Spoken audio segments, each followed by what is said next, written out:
요즘에 각종 언론 및 포털 사이트에서 화제가 되고 있고요. 또 유튜브에 들어가기만 하면 아주 그냥 알고리즘이 폭발하고 있는 이 주제가 있어요. 주보를 보신 분들 다들 아실 겁니다. 넷플릭스에서 제공하는 컨텐츠 오징어 게임입니다. 보니까 심지어 카톡에서도 광고를 하더라고요. 카톡에 보면 위에 광고하는 그 란이 있거든요. 거기에서도 그 광고하려면 광고비가 많이 들 것 같은데, 어쨌든 넷플릭스가 워낙 공룡 그 시장에서는 그런 쪽이니까요. 그러다 보니까 이렇게 돈을 투자한 것 같은데, 오징어 게임이죠. 근데 이 오징어 게임이라는 이 제목, 추억을 자극하는 소재로 지어진 제목부터가 뭐지? 하면서 이제 관심을 끌기에 충분했을 것 같습니다. 그럴 뿐만 아니라 제가 공개된 티저 영상을 보았더니 그냥 뭐 어린 시절에 오징어 게임 하면 그냥 어린 시절에 하던 놀이 이런 건 줄 알았는데, 이런 수준을 넘어서서 충격적인 장면들이 티저 영상에서만 봐도 알 수 있었습니다. 물론 이게 뭐 아주 색다른 소재는 아니라고 할 수 있는 게, 제가 중학생 시절이면 좀 많이 옛날인데, 제가 중학교 그러니까 2000년이 되기 전이에요. 1999년, 98년. 뭔지 알아요? 왜 웃는 거죠? 그냥 제가 좋아요? 네, 보고만 있어도 행복한가요? 죄송합니다. 이번 주에 좀 친해질 계기가 돼가지고 편하게 말을 하게 됐는데, 좀 사심 좀 약간 얘기해서 미안한데, 너무 편하게 얘기하면 또 안 되는데 좀 거리 두겠습니다. 제가 중학생 시절에 그 배틀로얄이라고 하는 영화가 나왔었어요. 아는 사람만 알죠. 청소년, 충격이었어요. 제가 청소년 시절이었지만 좀 충격이었습니다. 청소년 아이들, 학교 같이 다니는 친구들끼리 서로 죽고 죽이면서 살아남아야 되는 이런 데스 게임 방식의 그 일본 영화인데, 일본 영화가 이미 나온 적이 있었습니다. 그때 제가 뭐 그걸 제대로 본 적이 없어요. 근데 그게 나와서 충격적이었다라는 기억이 있어요. 그런 소재가 있었다는 것만으로도 전 충격을 받았거든요. 배틀로얄도 여러분 원조가 아닙니다. 이런 류의. 그럼에도 이 오징어 게임이 왜 인기를 얻었느냐, 제가 보니까 오징어 게임은 아주 한국적인 소재를 가지고 나름의 이 데스 게임을 전개시켰더라. 그래서 그 나름대로의 어떤 일종의 특화 전략이 어필되었더라, 시청자에게. 뭐 그런 것 같았습니다. 아니나 다를까 국내에서 폭발적인 관심사를 받다 못해 이제는 여러분 코로나 팬데믹 이게 여전히 전 세계적으로 있다 보니까 사람들이 집에서 밖에 외부 활동보다 집에 많이 있게 되잖아요. 그러다 보니까 이 넷플릭스가 이제 이라고 하는 이 컨텐츠에 바람을 타고 영어 제목 스퀴드 게임 그대로 직역을 한 거죠. 스퀴드 게임이라는 제목으로 전 세계적으로 인기를 얻고 있다라는 소식이 공영방송 뉴스에 보도가 될 정도로, 이 정도로 그게 얼마나 지금 인기가 많은지 보여줍니다. 사실 저는 개인적으로 이런 종류의 걸 별로 안 좋아합니다. 막 사람이 마구잡이로 죽어나가는 막 죽는 장면이 그대로 나오는 이런 충격적인 자극적인 소재를 저는 좋아하지 않습니다. 저는 뭐 이렇게 보면 저 유쾌하고 예능 위주의 유쾌하고 즐겁고 코믹하고 이런 걸 좋아합니다. 아니 왜 꼭 그런 거 안 봐도 인생이 힘들잖아요. 왜 그런 걸 굳이 보면서까지 막 한편에 힘들어야 하는지 모르겠어요, 솔직히. 그래서 보기가 매우 꺼려졌는데, 이제 이게 보니까 아주 밈까지 형성이 돼서 제 2차 창작물, 제 3차 창작물까지 나오고 있는 지경이더라고요. 그래서 그 정도 되니까 도대체 이게 뭔가 싶어서 궁금한 마음이 들어가지고 한번 볼까 하는 마음이 아주 조금 생겨서 보긴 봤습니다. 근데 뭘로 봤냐? 유튜브로 봤습니다. 유튜브에 보면 아주 훌륭한 친구들이 많아요. 유튜브에 이제 업로드되는 영상 중에 조회수가 아주 높았던 완성도 높은 편집본을 제가 봤습니다. 그래서 요즘에는 그런 훌륭한 유튜버들 리뷰어들이 많아서 이제 조금만 시간을 투자해도 정주행을 굳이 하지 않더라도 중요한 내용들을 다 습득할 수 있었습니다. 아무튼 그래서 보게 됐던 이 오징어 게임, 제가 이제 지금부터 약간 스포가 될 수 있습니다. 스포 당하기 싫은 분들 설교 듣지 않고 귀를 막으시면 안 되니까, 그 정도까지는 아니에요. 그 정도까지 스포하진 않을 테니까 조금 들으시면 되겠습니다. 그냥 거기 보면요, 정말 다양한 인간의 군상들이 등장을 합니다. 예. 뭐 주인공 이정재, 이거는 뭐 스포해도 괜찮죠. 예. 주인공 이정재는 물론이고, 뭐 외국인 노동자로 나온 알리라고 하는 사람인지, 뭐 장기 밀매하는 의사, 뭐 조폭 등등 정말 다양한 인간들이 등장해서 정말 인간의 그 날 것 그대로 모습이 있죠. 예. 그대로의 모습을 보여줍니다. 여러분들이 혹시 이 중에 보신 분들 중에 참가자들 중에서 누가 제일 눈에 띄셨습니까? 예.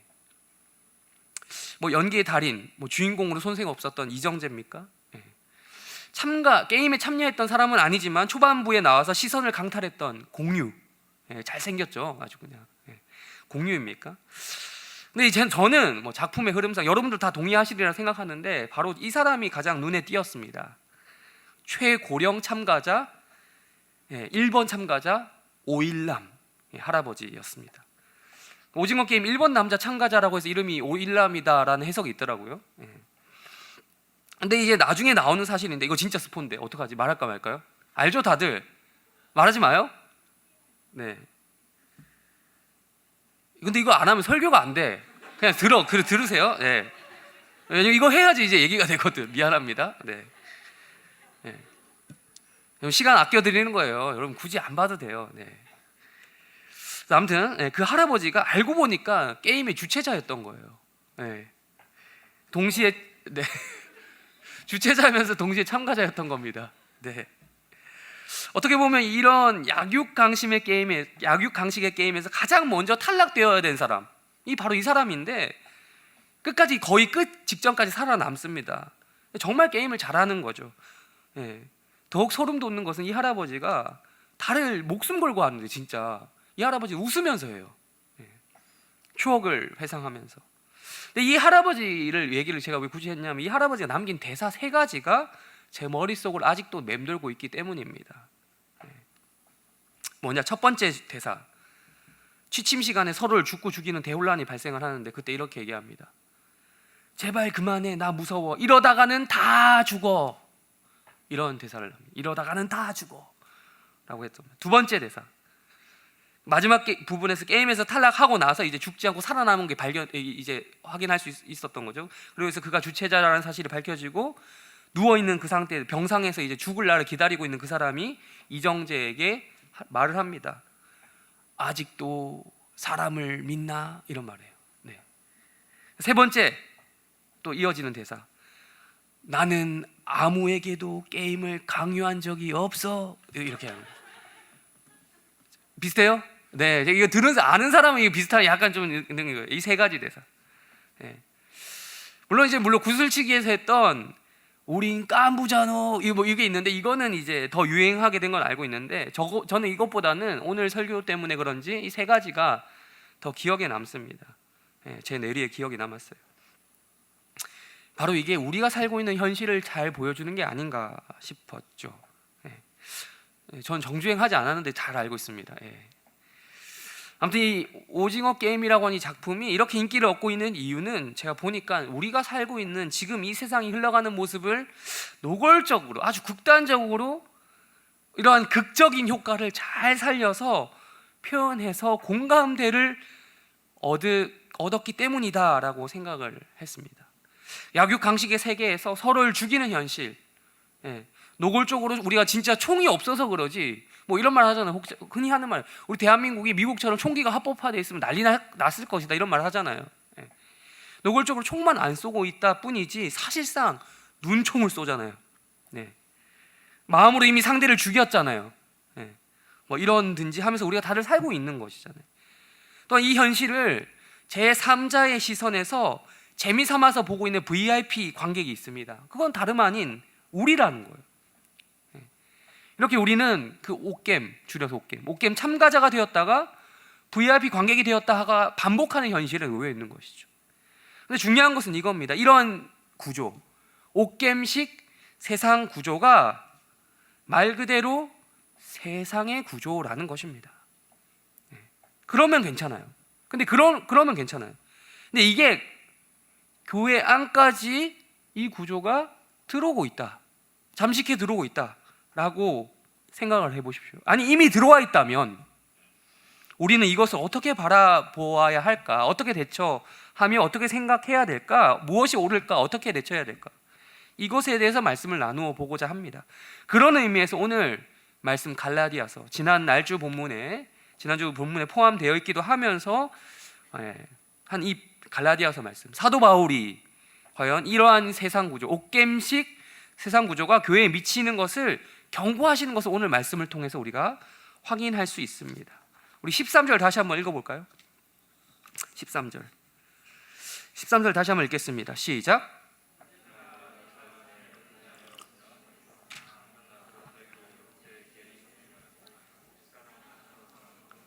이 말씀을 생각해 보면 참 제가 청년 시절에 자주 보고 자주 은혜 받았던 말씀입니다. 왜냐하면요, 저는 정말 자유로운 존재였거든요. 선배들이 저보고 늘 하시던 말씀이 성진이는 참 자유로운 영혼이야 라고 했어요. 후배들도 똑같은 말을 하더라고요. 성진이 오빠는 참 자유로운 영혼이야. 공통적인 말을 하더라고요. 그때는 그냥 그게 무작정 좋네? 칭찬인 줄 알았습니다. 물론 나쁜 의도에서 그런 말 한 게 아니라는 것은 저도 알아요. 그 정도는. 근데 이제 그건 아니지만 아주 100% 나의 자유로움을 격려하고 칭찬하고 제발 그렇게 살아라 라는 차원에서 그런 말을 한 것이 아니라는 것을 나중에 알았습니다. 소시적 저는 정말 자유롭게 행동하는 면이 있었어요. 자유롭게 하십시오 하면 진짜 자유롭게 했어요. 네. 물론 지금도 그런 면이 아예 없다고는 말을 못하겠습니다. 네. 지금도 타인이 저를 바라볼 때 그렇게 보일 수 있다고 생각을 합니다. 여러분도 그렇게 생각하십니까? 아니에요? 네. 하지만 그래도 이 정도면 많이 바뀐 거라고 또 생각을 하고요. 네. 그만큼 자유라고 하는 가치는 저에게 있어서 정말 소중한 가치입니다. 나의 나다움을 발견할 수 있는 일종의 정체성이죠. 물론 정도의 차이는 있겠죠. 그렇지만 여러분, 자유라는 가치는 여러분도 마찬가지 아닙니까? 네. 자유란 가치를 소중하게 생각하는 점은 모든 인간에게 공통된다라는 것이죠. 그런데 이 바울은 오늘 갈라디아서 말씀에서 갈라디아 지방에 있는 교회를 향해서 이렇게 말하는 거예요. 우리가 읽었듯이 형제들아, 너희가 자유를 위하여 부르심을 입었다. 그것마저 그러나라고 해요. 그러나 라고 이어서 말하는 겁니다.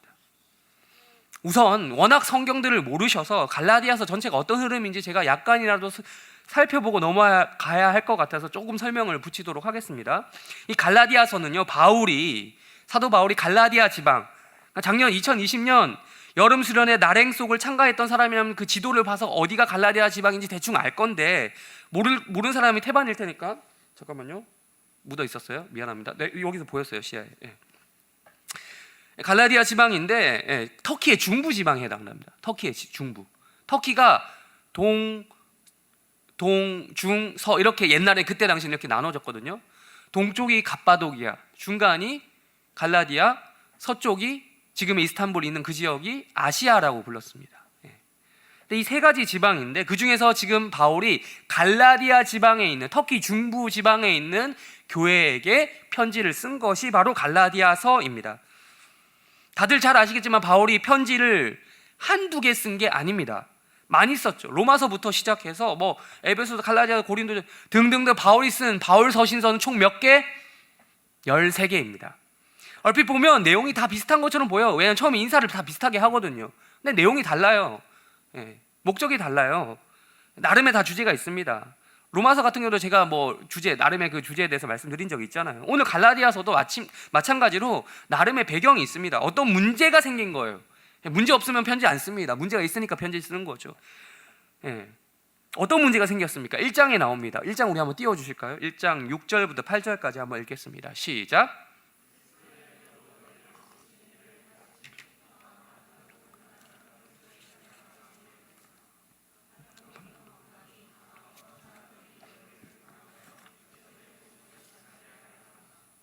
그러나 우리가 너희에게 전한 복음 외에 다른 복음을 전하면, 자, 제일 많이 나오는 단어가 뭐예요? 다른 복음이에요. 그냥 복음이 아니고 복음아 지난주 기억하십니까? 복음화. 네. 다른 복음을 전하는 사람들이 생기는 문제가 발생한 거죠. 바울은 다른 복음을 전하는 자들에게 저주가 있을 거다라고까지 단호하게 얘기하는 거예요. 심지어 그게 하늘에서 보내진 천사라고 해도 저주를 받을 거다. 상관없이 저주를 받을 거다. 아니, 바울이 뭔데 천사까지 거론합니까? 다른 복음을 이야기하는 사람이 천사라도 그 저주를 받는. 이런 식으로 바울은 아주 강경한 태도로 진압에 나선 거예요. 어떤 문제를 진압하려고 하는 거죠. 아니, 복음이면 복음이지 무슨 복음이 있길래 다른 복음이라고 말하는 것일까요? 육복음 말고 김복음, 이복음, 박복음 이게 다른 복음입니까? 재미없죠. 미안합니다. 한 번만 써먹고 말았어야 되는데. 그렇다면 다른 복음이란 과연 뭘까? 뭐길래 이렇게 바울이 세게 나왔던 것일까? 3장 1절부터 3절까지 우리 한번 띄워주시면 읽도록 하겠습니다. 읽겠습니다. 시작.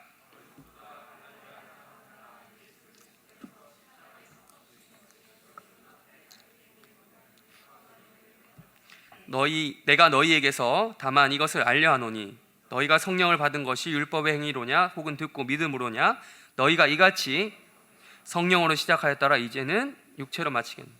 여기서 다른 복음의 실체가 뭔지 좀 나오죠. 우리가 모르는 개념이 아니면 다 아는 거예요. 로마서에서 제가 복구 시리즈 기억하실지 모르겠지만 로마서에서 복음과 구원, 복구 시리즈만 하면서 말씀했던 그 개념을 부정하는 사람들이 있었던 겁니다. 예수 그리스도께서 십자가에 못 박히신 것을 사실상 부정하는 자들이 있었던 거죠. 뭐가 부정하는 거죠? 그러다 부정하는 게 뭔데? 율법의 행위로 구원을 받는다라고 하는 유대교 플러스 기독교 하이브리드 종교, 짬뽕 종교가 갈라디아 교회 안에서 그 사상이 퍼지기 시작했던 것입니다. 그러나 이 바울이 얘기하는 것처럼 우리는 어떤 존재냐? 성령을 받아서 복음을 듣고 믿음으로 구원을 받은 거죠. 율법을 지켜서 구원을 받은 것이 아니라 예수께서 나를 위하여 죽으신 그 믿음으로 구원을 받았다니까요.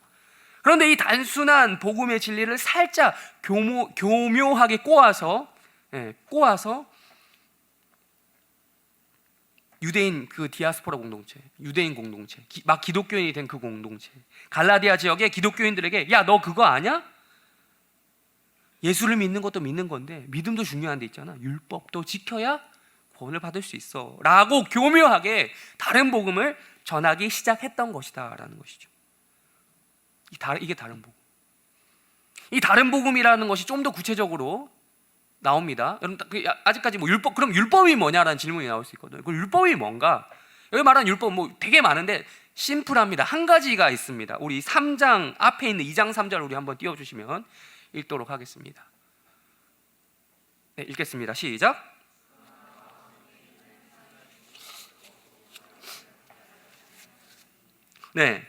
그렇습니다. 이게 율법이에요. 지금 율법의 행위 그게 뭐냐? 이거예요. 할례 문제. 갈라디아 교회 가운데 있었던 다른 복음의 형태는 다름 아니라 할례 문제였던 것입니다. 바울은 일부러 자신의 제자 디도에게 할례를 못하게 했어요. 막은 거죠. 억지로라는 말이 지금 보입니까? 억지로? 그렇습니다. 일부러 안 받게 한 거예요.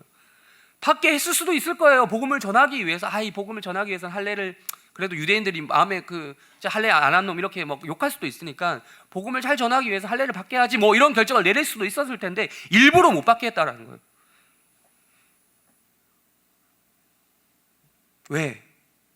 할례를 해야, 즉 율법의 행위로 구원을 받을 수 있다고 교묘히 말하는 다른 복음주의자들이 있었고 그들에게 일침을 날리기 위해 의도적으로 디도에게 할례를 못 받게 한 것입니다. 그래서 바울은 이미 1장 7절에서 우리가 앞에서 읽었던 것처럼 단호하게 선언한 것처럼 다른 복음은 없다라고 이야기한 거예요. 그런 거 없다라는 거예요. 그냥 복음만 있는 거예요. 다른 복음 이런 말 붙이지 말고 다른 빼고 그냥 복음만 있는 거야 라고 얘기해요. 다른 복음을 주장하는 순간부터 율법의 행위로, 그러니까 할례로 구원을 받는다고 하는 것은 예수님이 십자가에 달려 죽으신 일을 헛된 것으로, 허사로 돌아가게 만드는 일이다. 예수님 십자가 한번 못 박아 죽였는데 또 죽어야 되냐? 이 말인 거죠. 2번, 옛날에 유행했던 말, 날 2번 죽이지 마, 이런 유행어 있었어요. 예수님 2번 죽이는. 그러면서 4장 갈라디아 4장에 들어가면 한 가지 성경에 이 구약에 나오는 비유를 들어서 갈라디아 교회에 다니던 그 유대인들 있죠. 그들에게 이해를 잘 시킬 수 있는 노력을 이제 설명을 해줍니다. 노력을 합니다. 바울이 바로 창세기에 나오는 두 인물에 대한 비교입니다. 누구? 바로 하갈과 사라라고 하는 두 여인의 비유를 들어줍니다. 이 둘의 공통점이 뭘까요? 뭐죠? 공통점. 하갈과 사라의 공통점. 바로 아브라함의 여인들이라는 것입니다. 아브라함의 여자예요. 결정적으로 다른 점은 뭡니까? 여자긴 여자, 아브라함의 여자긴 여자인데 뭐가 달라요? 사라는 정실이고 정실 부인이고 하갈은 첩입니다. 신분이 다르죠. 그래서 하갈에게서 태어난 아들은 누굽니까? 이스마엘이죠. 그럼 이스마엘이 먼저 태어났지만 그의 신분은 뭡니까? 형이 아니라 그냥 첩의 아들인 거예요. 첩의 자식이에요. 사라에게서 태어난 아들은 누굽니까? 이삭이죠. 이삭은 늦게 태어났지만 뭐가 됩니까? 장자가 되는 거예요. 장자권을 이어받는 것입니다. 이 둘의 대우가 똑같지 않다라고 성경은 이야기하죠. 평등하지 않는 것이죠. 먼저 태어난 것은 이스마엘이지만 당연히 이삭이 장자권을 이어받는 것이죠. 간단합니다. 이유는 정실 부인의 아들이기 때문에. 하갈의 신분은 여전히 종이기 때문에 이스마엘도 아브라함의 유산을 이어받을 수 없기 때문에 결국 이스마엘이 어떻게 됩니까? 나중에 쫓겨나요. 이스마엘이 이삭을 무시하는 상황이 발생하니까 쫓아보냅니다. 유대인들이 너무나도 잘 아는 이야기를 가져다 와서 지금 갈라디아 교회 성도들에게 말을 해주는 거예요, 바울이.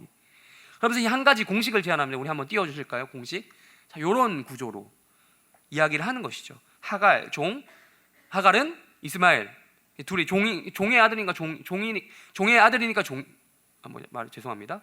네, 종의 아들로 태어났으니까 종이죠. 네, 그 율법이라는 거예요. 이건 할례, 다른 복음 얘기하는 것이고. 2번 밑에 사라는 자유민이에요. 자유자예요. 이삭 자유자의 아들로 태어난 이삭도 자유자가 되는 거예요. 이거는 뭘로 가르치냐? 복음을 이야기하는 것이다. 무할례, 할례를 받지 않고도 구원을 받을 수 있다. 그거 원래 복음, 이걸 얘기하는 거예요. 이 구조가 지금 갈라디아서 1장부터 4장까지 쫙 정리해주고 있는 것입니다. 그러니까 바울이 이렇게 말하는 거예요. 율법의 행위, 즉 할례로 구원을 받는 것은 우리 그리스도인의 정체성을 부정하는 것이다라는 것이죠.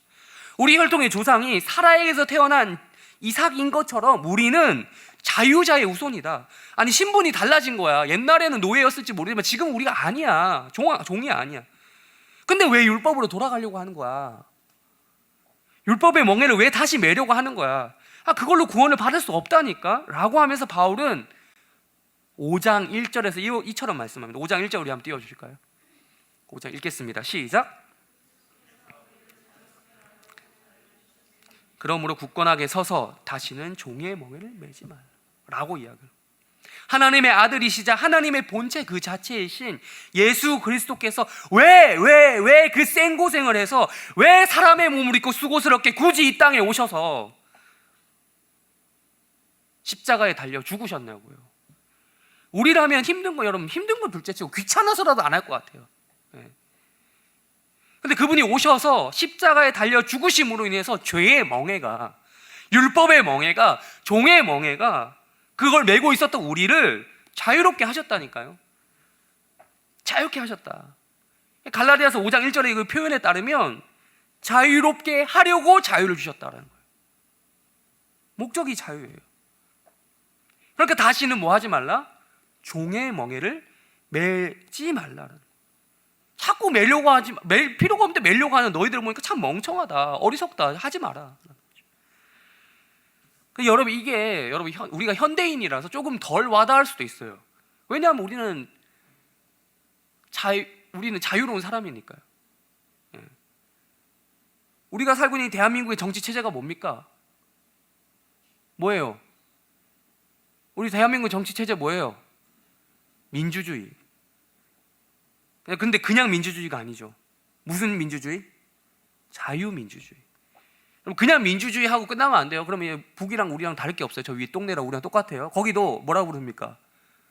조선 민주주의 인민공화국이라고 하잖아요. 거기도 민주주의가 있다. 우리는 자유민주주의예요. 근데 거기는 자유가 없어. 민주주의는 맞는데 자유가 없어요. 투표를 하잖아요. 근데 이제 자유가 없어. 이 자유라는 가치를 우리가 워낙 잘 알고 있어가지고 너무 우리가 자유라는 말 굳이 안 붙여서 자유로운 인간이다 보니까 이 소중함을 잘 모르는 게 문제예요. 자유를 뺏겨봐야 아는 거죠. 형제들은 좀 알 거예요. 군대에 갔다 온 형제들 다들 알 거예요. 이제 가야 될 형제도 좀 있는데, 하면 여러분 가장 첫 번째 군대 가기 싫어하는 이유는 그거예요. 내가 평소에 살던 대로 못 사는 거예요. 내 자유를 박탈당하는 거죠.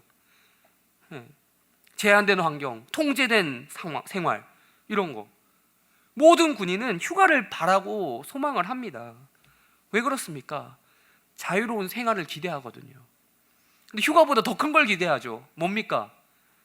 전역이죠. 아예 전역을 하면, 민간인이 되면 자유롭게 살잖아요. 근데 바울이 살던 이 시대 당시에는 이 자유라는 개념이 지금 우리가 생각하는 것보다 말도 안 되게 정말 소중한 개념이었어요.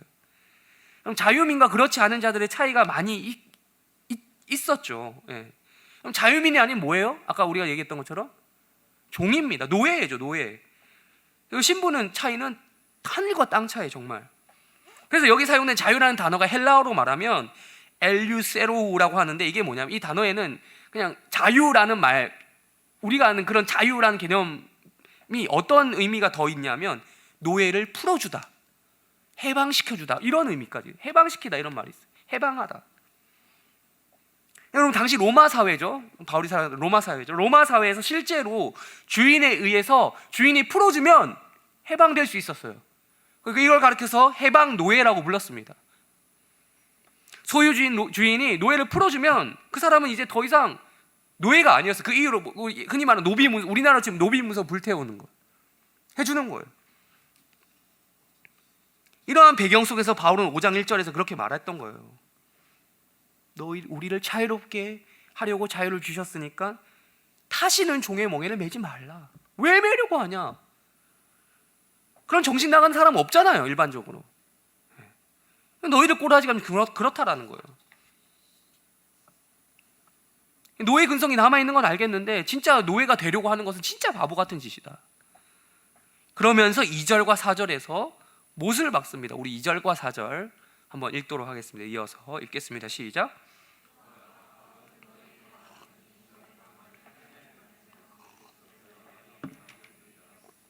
사절 읽겠습니다. 시작.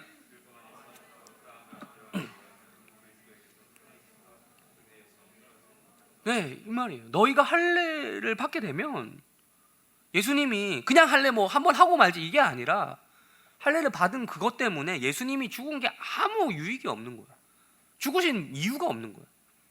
심지어 그냥 없는 자라고 얘기하지 않고 4절에서 뭐라고 얘기하면 은혜에서 떨어져 나가는 거다. 너 그리스도인 아니야라는 거야. 너 기독교인 아니야 이제. 끊어진 자라고. 그러니까 하지 말라는 거죠. 할례 받지 말라는 거예요. 할례로 구원 얻을 수 있다 생각하지 말라는 거예요. 이런 맥락 가운데서 드디어 오늘 보면 13절이 등장하는 거거든요. 이 13절 또 한번 읽어볼게요. 읽겠습니다. 13절 읽겠습니다. 시작.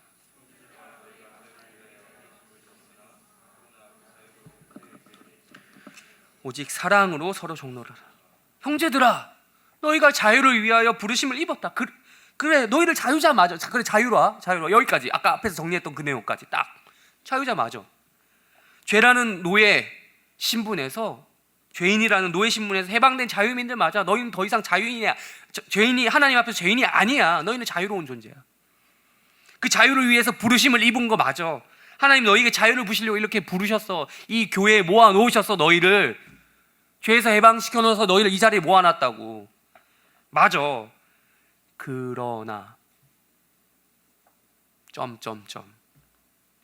사실 오늘 이 이야기를 하려고, 이 전환점을 이야기하려고 이렇게 갈라디아서를 앞에서부터 봤던 겁니다. 흐름을 잡으려고. 자유 참 좋은 거다. 자유라는 가치 소중하다. 근데 그 자유를 잘 활용해야 돼. 어떻게 해서 얻은 자유인데, 이 자유를 얻으려고 목숨을 걸었는데, 생명을 걸고 유대인들의 핍박 속에서 예수를 믿었는데, 이 자유를 가지고 무슨 기회를 삼지 말라고 합니까? 무슨 기회? 육체의 기회. 여러분, 여기서 말하는 기회는 찬스, 이 기회, 이런 뜻의 기회가 아니고, 찬스가 아니고 구실이라고 하는 뜻에 가깝다고 보면 됩니다. 구실. 그러니까 예수님의 핏값으로 얻은 이 자유라는 가치, 놀라운 결과물을 가지고 육체의 구실로 삼지 말라는 것입니다. 고귀한 보물 내가 가지고 있어요. 정말 엄청난 값비싼 보물이 내한테 있어요. 이 폰이 되게 옛날 보물이 아닌데 아무튼 나한테 보물이에요. 이걸 가지고 가서 쓰레기 돈 주고 사오는 거야. 이걸 주고 쓰레기를 바꿔 오는 거야. 집으로 가져오면 우리 아내한테 당장 욕먹겠죠. 안 그래도 쓰레기 같은 거 싫어하는데, 막 그런 지저분한 거 싫어하는데 갖고 오면 멍청한 짓이죠. 네. 그렇게 하지 말고 어떤 행동을 하라는 것입니까? 13절 그 13절에 오직부터 읽겠습니다. 시작. 예. 아니, 지금 종 이야기 끝난 줄 알았어. 종 하지 말라며. 앞에서 1장, 2장, 3장, 4장까지 종 이야기, 이제 종의 멍에를 매지 말라, 종 하지 말라며. 근데 지금 또 종 얘기하네요. 아니, 이제 자유민이라면서 그런데 어떻게 하라는 거예요? 사랑으로 뭐 하라고요? 서로 종노릇 하라는 거예요. 여러분, 오해하지 말아야 될 것은 지금 이게 앞에서 다른 복음으로 돌아가라 이 말이 아닙니다. 종노릇 하라는 게 율법으로 돌아가는 말이 아닙니다. 할례를 해도 된다 이 말이 아닙니다. 분명 자유민인데 다 알면서도, 종이 아닌 거 다 알면서도, 스스로 알면서도 자유민이라는 그 여유로움을 가지고 종인 척하면서 종노릇을 하라는 겁니다. 무엇이 동기가 되어서? 사랑으로. 그럼 이 사랑은 무슨 사랑입니까? 하나님께서 우리에게 자기 아들을 주신 그 사랑 아니겠습니까? 우리가 잘 알고 있는 복음이에요. 이 복음 모르는 거, 여러분 이 중에 복음 모르는 사람 있습니까? 다 알죠. 진짜 복음, 다른 복음 말고 원래 그 복음. 그 사랑을 우리가 받아서 죄의 종이 되었다가, 죄의 종이었다가 해방이 되고 자유민이 될 수 있었잖아요. 복음 때문에. 그래서 끝난 줄 알았어요. 근데 뭐라고 얘기하는 겁니까? 지금 다시 종이 되라고 말하는 겁니다. 근데 예전과는 달라진 게 바로 그거예요. 동기가 달라졌다는 겁니다. 예전에 노예 생활을 할 때는 무서워서, 안 그러면 주인이 막 때리니까, 이놈 새끼 오늘 뭐 잘못했어 이러면서 막 때리니까, 공포에 의해서 말 안 들으면 죽으니까, 그래서 어쩔 수 없이 어거지로 노예 생활 했는데 이제는 그렇지 않다라는 겁니다. 극단적으로 말하면 안 해도 되는 부분입니다. 원하지 않으면 안 해도 돼요. 그래서 지금 성경에서 이야기하잖아요. 오직 무엇으로요? 사랑으로요. 우리는 자유민이기 때문에 안 해도 되고 해도 됩니다. 안 한다고 뭐라 하는 사람이 없어요. 자유로운 사람 보고 왜 종질 안 하냐 라고 뭐라고 하는 것은 그 말 한 사람이 이상한 사람이죠. 바울은 그렇게 자유롭게 선택할 수 있는 부분에 대해서 종이 되라 라고 명령을 내린 겁니다. 자유민한테 지금 명령하고 있어요. 동기는 무엇이라고요? 다시 물어봅니다. 동기 뭐라고요? 사랑입니다. 여기서 물론 일방적인 종노릇을 이야기하는 건 아닙니다. 여기 나온 단어 앞에 뭐라고요? 오직 다음에 사랑으로 다음에 뭐요? 서로 이치 아더, 상호 간에 피차 종노릇을 해야 한다는 것입니다. 이렇게 되면 이제 모든 그리스도인은 자유민인 동시에 종인 거예요. 두 가지 신분이 같이 혼재하고 있는 겁니다. 여러분, 우리 담임 목사님 주보 여러분 주보 읽으십니까? 주보 칼럼 읽으세요? 좀 읽으세요. 네, 여기 보면 담임 목사님만의 시그네처 표현이 있습니다. 자신을 지칭하시는 뭐죠? 뭐요? 네, 하나님과 여러분의 종이라고 항상 적어 놓으세요. 여러분, 그런데 김영우 목사님만 그런 게 아니라 우리도 그래야 된다는 거예요. 목사님은 목사님이니까 종이겠지, 뭐 우리는 그 위에 상전, 뭐 이게 아니라는 거예요. 성경에서는 여러분 담임 목사님만 그래야 된다라고 이야기하지 않았어요. 이성진 목사만 그래야 된다고 하지 않았어요. 서로 종입니다. 너도 종이고 나도 종이고 서로가 섬김의 대상이고 서로에게 종이 되어줘야 된다. 왜 목사만 섬김을 해야 됩니까? 물론 먼저 선빵을 날린다는 측면에서 먼저 할 수는 있습니다. 그러나 이 말씀을 듣는 여러분도 해야 됩니다. 바울도 늘 자기를 소개할 때에 그리스도의 종이라고 얘기했었어요. 그러면서 이어서 성도들에게 지금 얘기하는 거예요. 나도 종이긴 하지만 너희도 종이 되어야 돼. 이게 바로 같은 원리죠. 바로 이 종이 되는, 서로에게 종이 되어주는 이 기독교의 원리는 여러분 차원이 다른 것이죠. 자발적인 것이죠. 해도 되고 안 해도 되는 자유로운 신분이지만 차원이 다른 것이죠. 자발적이기 때문에. 우리가 시간이 없어서 지금 찾아보진 않겠지만 실제로 구약의 율법에 보면, 출애굽기에 보면요, 해방 노예에서 해방이 됐습니다. 종이 풀렸어요, 실제로. 그런데 주인을 너무 사랑하는 마음이 있어서 스스로 자발적으로 귀를 뚫고 종이 되는, 영원히 종이 되는 그런 법이 있었습니다. 출애굽기 21장 5절 6절에 나오는데 다음에 한번 찾아보십시오. 이런 종, 서로에게 종이 되어주는. 아마 바울은요, 이런 말을 했기 때문에 유대인들의 욕을 많이 먹었을 것이 틀림없습니다. 그래서 갈라디아서에서 다른 복음을 비난하면서 얻게 되었던 많은 비난 중에 하나가 바로 예수님이 받으셨던 비난 똑같이 받았던 걸 거예요. 그게 뭡니까? 바울 저놈, 율법을 지금 다 박살내러 왔구만. 율법을 다 쓰레기 조각으로 다 이게 태워버리려고 왔구만. 바꿔 말하면, 고상하게 표현하면 율법을 폐하러 온 자라는 오명을 들었던 것이겠죠.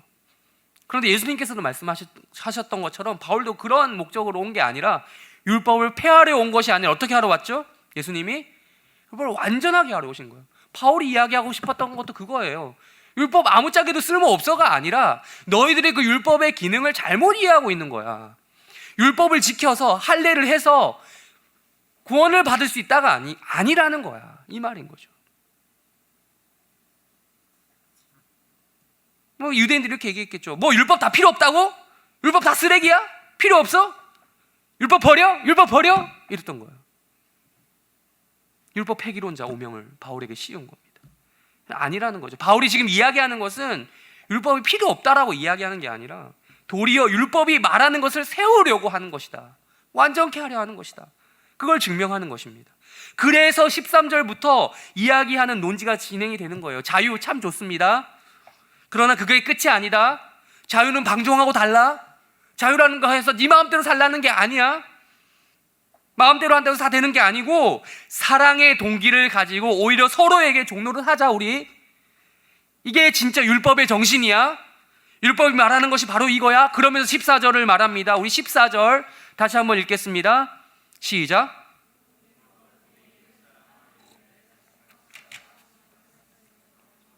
네, 그래서 바울이 지금 예수님이 말씀하셨던 그 율법의 요약 있죠? 그거 다시 한번 가져와서 말씀하시는 거예요. 유대인들이 비난했던 것처럼 갈라디아 교회 안에서 다른 복음을 주장했던 사람들이 막 바울 잘못됐어, 바울 저거 그거 막 얘기했던 것처럼 바울은 율법을 버리려고 했던 그런 사람이 아니었던 거죠. 그는 율법 폐기론자가 아니었습니다. 그는 율법의 정신은 바로 이거야, 사랑이야 라고 말해줬던 거죠. 율법과 사랑은 별개의 것이 아니고 하나님이 율법을 주셨던 이유도 처음에 이스라엘 백성들을 워낙 사랑하셨기 때문에 얘들아 내가 너희들 이렇게 살기를 원해 하면서 주신 게 바로 율법이다. 그래서 율법을 주신 거였고, 이스라엘 백성들이 율법을 지켜야만 했던 이유도 나 하나님 이렇게 사랑합니다, 당신 하나님을 사랑해요 증명하기 위한 방법이 이거밖에 없네요 하면서 율법을 지켰더라는 거죠. 근데 율법이 하나님만 사랑하라고 명령하지 않는다는 거죠. 우리가 읽었던 것처럼 하나님을 사랑하고 반드시 또 다른 한 사랑, 무엇을 사랑해요? 이웃을 사랑하는 것과 이어진다는 것이죠. 우리에게 허락된 이웃들, 같이 믿음의 길을 걸어가는 동료들, 여러분 옆에 있는 사람들, 여러분 옆에 있지 않더라도 이 한 공간에 있는 모든 사람들, 내가 비록 이쪽에 앉은 사람이 불편해서 여기 앉아있다 하더라도 같은 공간에 있다면 같은 동료들이요.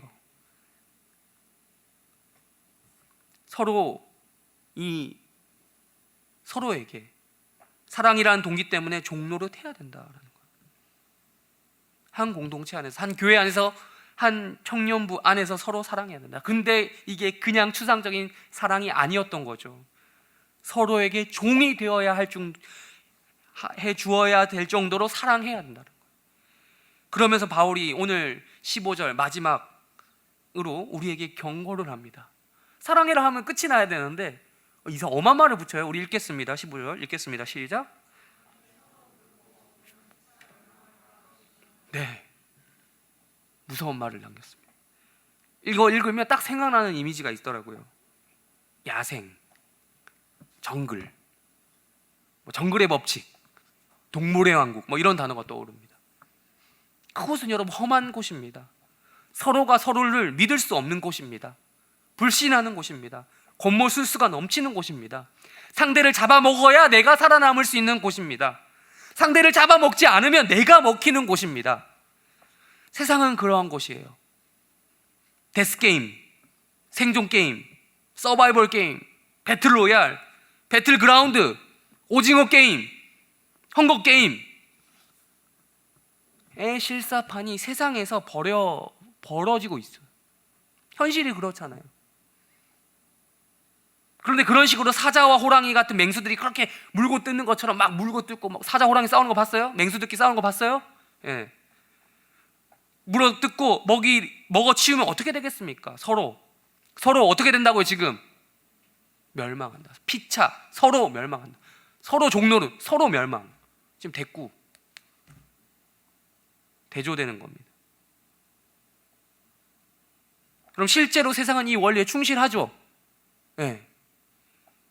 실제로 세상은 이렇게 굴러가고 있어요. 좋아요. 그럴 수 있습니다. 세상이니까 그럴 수 있어요. 세상이란 조건을 듣고 나면 이해가 갑니다.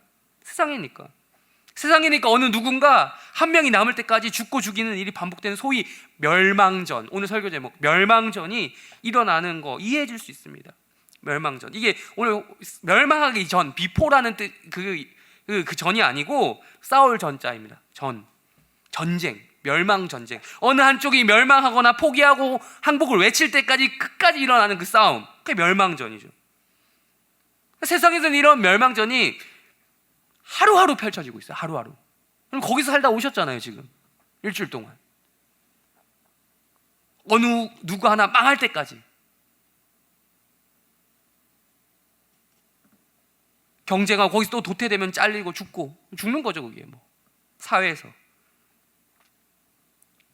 여러분, 오징어 게임 현실파를 여러분도 삶에서, 여러분의 인생에서 경험하고 계시잖아요. 그걸 모르는 순진한 사람은 없죠. 여러분, 끊임없이 여러분 시험 때 세상은 그렇게 여러분은 매번 오징어 게임이 달라지는 것처럼 올릴 거예요. 말씀을 정리하겠습니다. 네. 세상은 그럴 수 있습니다. 아까 말했던 것처럼 세상은 그럴 수 있어요. 왜? 세상이니까. 근데 그 교회는 어떻게 해야 되냐고요. 교회는 우리가 있잖아요. 세상에서 일주일 동안 멸망전의 정신으로 살다가 딱 이날 하루 교회에 오면 헷갈리는 부분이 바로 요거예요. 교회와 세상을 혼동하는 거죠. 세상에서 그 멸망전의 근성으로 살다가 교회에 오면 역시 교회에서도 똑같이 세상에서 사는 것처럼 행동하는 겁니다. 오징어 게임 룰에 너무 익숙해서 나와서도 여기서도 그러고 있는 거예요.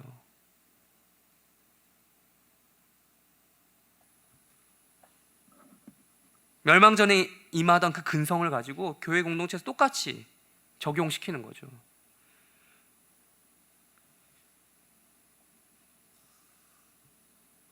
여러분, 교회 공동체 안에서 여러분 행동이 어떠십니까? 우리 과연 얼마나 바울이 지적한 갈라디아 교회의 현실처럼 사랑으로 서로 종노릇하고 있습니까? 아니면 여전히 여기에서조차 물어뜯고 피차 종이 되는 것이 아니라 피차 종이 되는 것이 아니라 피차 멸망하기 위한 물어뜯는 멸망전을 실행하고 있는 것은 아닌지 여러분에게 물어봅니다. 분명 그런 의도에서 제가 여러분도 제가 여러분과 이렇게 대화를 해도 가끔씩 느낄 때가 있어요. 나는 그런 의도로 말한 게 아니거든. 근데 오해하는 거지. 그리고 오해가 쌓여서 막 이렇게 다른 결과, 예상치 못한 결과가 나는 거야. 여러분도 그런 경험을 하신 적 있을 거예요. 난 그런 의도로 말을 꺼낸 게 아니었는데 오해가 쌓이고 결국 그게 어떻게 끝나냐면 세상에서처럼 야생의 동물들이 다투듯이 물어뜯고 먹어치우는 그런 무시무시한 결과. 이러다 보니 나중에 말 한마디를 안 지는 거야, 서로. 근데 바울은 뭐라고 했습니까? 갈라디아 교회의 공동체, 우리 해림교회 공동체 이렇게 말씀하시는 거예요. 네 옆에 그 사람 사랑해. 그냥 사랑이 아니고, 이 공간 안에 있는 네 옆에뿐만 이 공간 안에 있는 모든 사람 사랑해. 그냥 사랑하지 말고 구체적으로 지침 줬죠. 피차 뭐처럼 서로 종노릇하면서. 서로가 종이 되면 문제가 다 풀리는 거예요. 문제될 일이 없는 거죠. 여러분, 자존심이란 게 허용됩니까? 자존심 내세울 거 1도 없는 존재가 노예입니다. 이따 또 설교 좀 더 하다가 좀 더 얘기하겠지만 제가 청년 시절에 경험했던 대학교 1학년 때 딱 입학해서 교회를 갔는데 선배들이, 그 유수한 대학을 다니는 선배들이 나한테 관심을 가져주고 말을 걸어주고 나의 싸가지 없는 행동을 다 받아주더라고요. 그들에겐 자존심이란 없어 보였어요. 지금 돌아보면.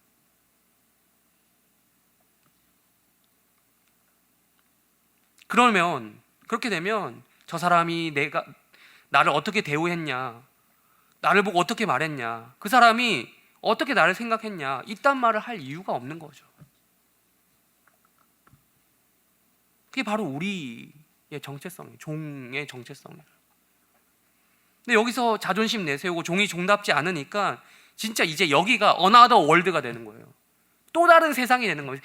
오징어 게임 시즌 1을 세상에서 찍고 왔다면 여기 시즌 2를 찍는 거예요. 여기서 물고 뜯고 먹어치우고 하다가 멸망해버리는 게 여기서도 가능하다라는 겁니다. 또 다른 멸망전이 여기서 오픈될 수 있는 거예요. 우리 지난주 담임 목사님 설교 기억하십니까? 인간관계의 늪과 축복, 사마리아인의 비유를 통해서 우리를 돌아보게 하셨죠. 오늘 설교도 어쩌면 그 연장선상에서 좋겠다, 전해야겠다 싶어서 제가 준비했습니다. 우리 정말 서로 사랑합니까? 내가 좋아하고 싶은 사람만 사랑하는 거 누구나 다 한다니까요. 불신자도 한다니까요. 그거 말고요. 나랑 친한 사람 말고요.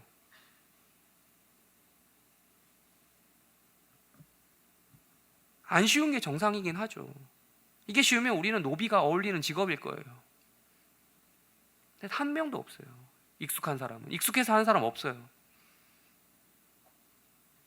제가 지난주에 주보를 통해서 공개되었던 여러분 추석 성소 기도에 여러분이 나눴던 기도 제목 있죠.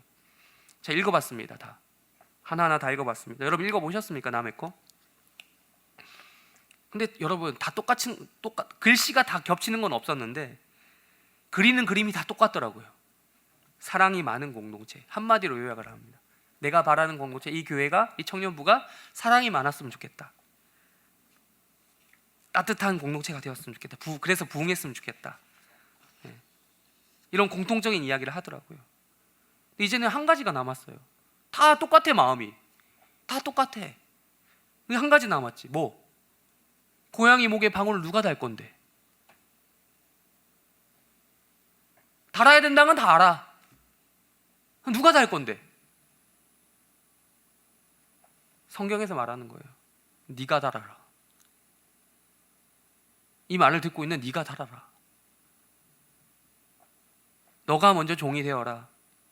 사랑합니다, 형제님, 자매님. 이딴 말만 하지 말고 먼저 종노릇해라. 자존심 내려놓고 나이 많다고 자존심 세우지 말고 형이면 오빠면 언니면 누나면 답게 종이 되어라 라는 거예요. 진짜 마지막으로 라떼 이야기 하나만 하고 또 마칠게요. 제가 아까 앞에서 잠깐 얘기했지만 제가 내수동교회 대학부를 다니던 시절에 흔히 군대에서 하는 말로 거기는 짬을 거꾸로 먹는 공동체였어요. 제일 막내가 최고의 대접을 받았어요. 제일 사랑을 많이 받는 그런 시스템이었어요. 바꿔 말하면 내리사랑이라고 표현했습니다. 이걸 군대에 갔을 때는 내리갈굼을 경험했는데 교회에서는 내리사랑을 경험했습니다.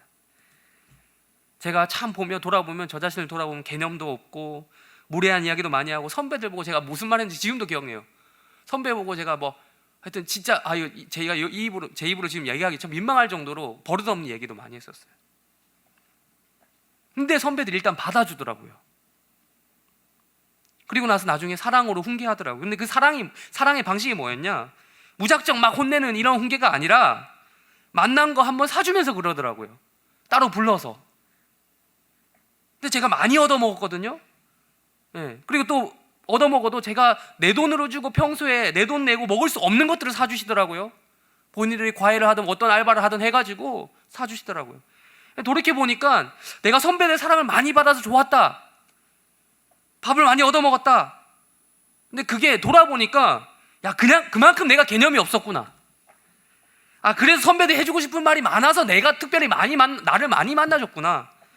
이 생각을 내가 오늘 설교 준비하면서 깨달았다니까. 20년 만에 깨달았어.